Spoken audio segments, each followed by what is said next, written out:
हरे कृष्णा। भगवत गीता की इस वीडियो में हम शुरू करेंगे 11वें अध्याय का 15वां श्लोक।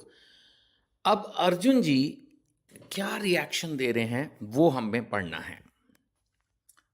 तो अर्जुन वाच, अर्जुन ने कहा, हे भगवान कृष्ण, मैं आपके शरीर में सारे देवताओं को देखता हूं, कोई एक नहीं छोड़ा।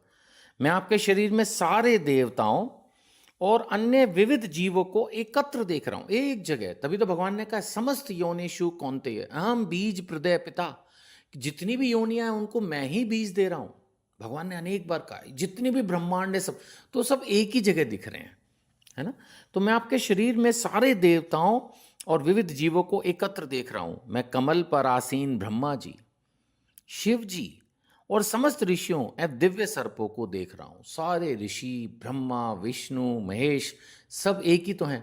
वैसे विष्णु में और कृष्ण में अंतर नहीं है, लेकिन यहां पर वो क्या देख रहे हैं, ब्रह्मा जी और शिव जी।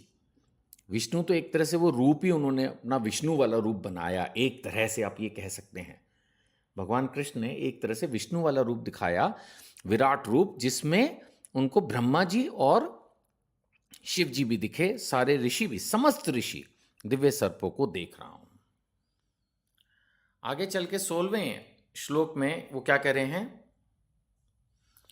अब भगवान को दो और नामों से वो संबोधित कर रहे हैं। हे विश्वेश्वर, हे विश्वरूप, मैं आपके शरीर में अनेक अनेक हाथ, पेट, मुंह, आंखें देख रहा हूं।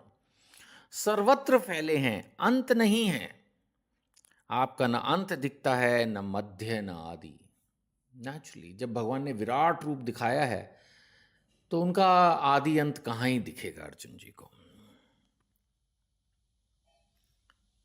17वें श्लोक में वो कह रहे हैं कि आपके रूप को उसके चकाचौंध तेज के कारण देख पाना कठिन है। देखो अर्जुन क्या कह रहे हैं कि आपके रूप को देख पाना कठिन है। ये तो तब स्थिति है जब दिव्य नेत्र मिल गए उनको, क्योंकि यह प्रज्वलित अग्नि की भांति अथवा सूर्य के अपार प्रकाश की भांति।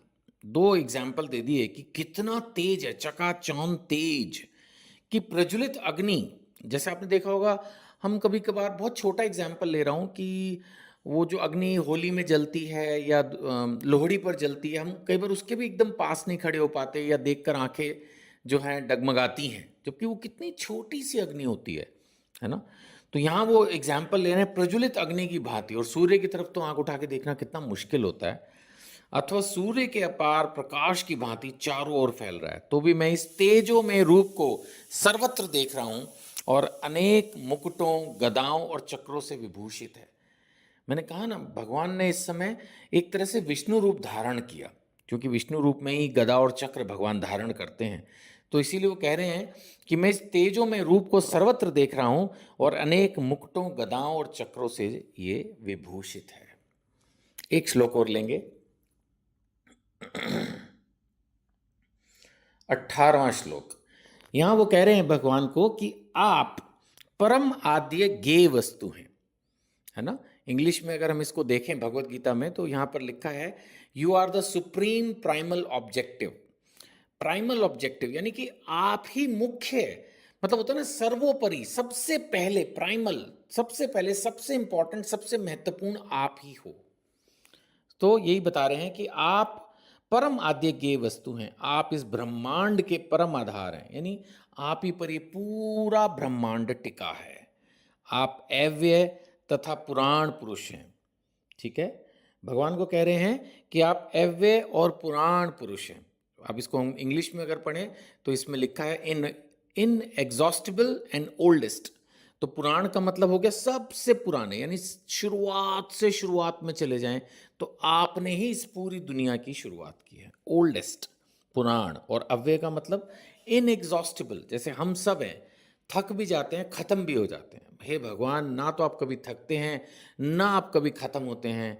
आप हमेशा नित नवीन रहते हैं, हमेशा सुंदर, यंग, जैसे हो वैसे ही रहते हो। आप में ना कभी बुढ़ापा आता है और ना आप कभी खत्म होते हो। आप हमेशा एक से बने रहते हो। तो इस सेंस में कहा गया है कि आप अव्यय और पुराण पुरुष हैं। आप सनातन धर्म के पालक भगवान हैं। बहुत लोग सनातन धर्म के बारे में सोचते हैं, तो यहाँ पर अर्जुन ने एकदम क्लियर कर दिया कि भगवान श्री कृष्ण ही सनातन धर्म के पालक भगवान हैं। यही मेरा मत है। अर्जुन बोल रहे हैं दिस इज माय ओपिनियन, यही मेरा मत है। और नेचुरली भगवान के अर्जुन के बारे में स्वयं कह चुके हैं कि तुम मेरे भक्त हो, मित्र हो, निष्पाप हो। तो ऐसे व्यक्ति का मत गलत नहीं हो सकता। हरे कृष्णा।